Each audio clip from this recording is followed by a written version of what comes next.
He served in the Air Force. He's been a member of the House of Delegates in Virginia. He has a law practice in Richmond, but his real claim to fame is that he is a resident of Urbanna. Yes, that's exactly right. One of America's greatest, finest communities, and a privilege for all of us to be acquainted with that. So, Wyatt, we look forward to hearing from you this morning.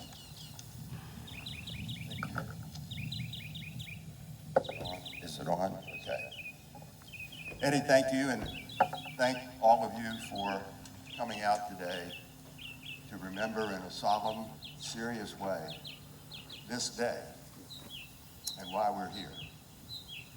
In thinking about what to say today, I naturally did a little bit of research so that I could share a couple of figures with you that astounded me when I read them, because I didn't know this, and the symbolism is not lost on me. Here are the numbers from America's wars. World War II, 405,399. World War I, 116,516. Vietnam, 58,209. The Korean War, 36,515. The Revolutionary War, 25,000. The War of 1812, 20,000. The Mexican-American War, 13,283. The War on Terror from 2001 to the present, 7,075. Spanish-American War, 2,446. The Gulf War, 258. That total is 684,702. In the Civil War, where we fought each other, the death toll was 620,000. Some 60,000 fewer than all our other wars together. And as we think about why we're here today, I ask myself, what would those who gave their lives to save this country and to promote the more perfect union that the Constitution promised, if they could see us today and observe the country that they died to protect, what would they think? And I thought about this symbolism of all the other wars versus the Civil War. And I do believe that looking globally, this nation is the last best hope on earth. The world we live in today would be vastly different in a very, very destructive way were it not for America. But we are still struggling. The journey toward a more perfect union is not a destination, it's a journey.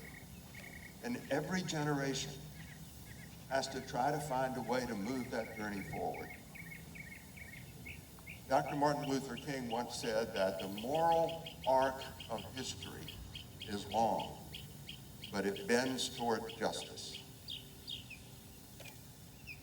We think about when our origins and those who died to preserve liberty, to preserve freedom.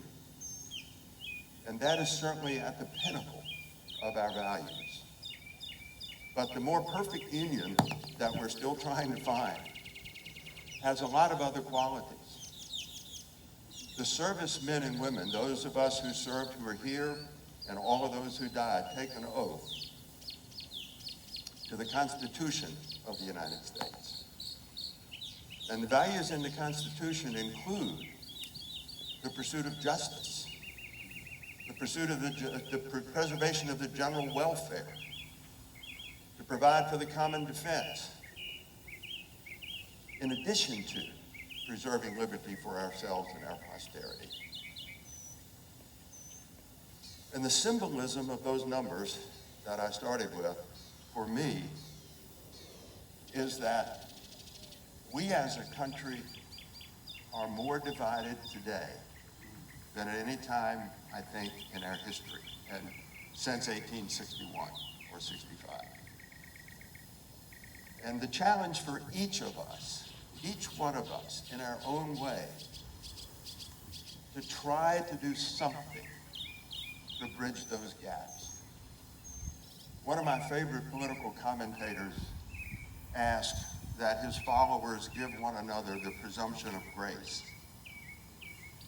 The presumption that someone you disagree with is not your enemy, that they too love this country. They just have a different opinion about what's good for it. And that's okay. If we can avoid thinking of those that we disagree with as evil, as our enemy, and stop thinking completely in terms of red and blue, and realize that together it is necessary to be together to work toward that more perfect union. If we don't work together, if we don't find a way to get along better, we will be our own self-destruction, just as the Civil War cost us in lives almost as many as all our other wars together. We face a challenging world, a dangerous world, a world that, as a father, I worry about my children and our children and grandchildren. What kind of world will we leave them? Let's make a vow today, each of us individually, remembering Robert Frost, I am but one, but still I am one. I cannot do everything, but I can do something. And by the grace of God, that which I can do, I will do. That's the message I'd like to leave. Thank you very much.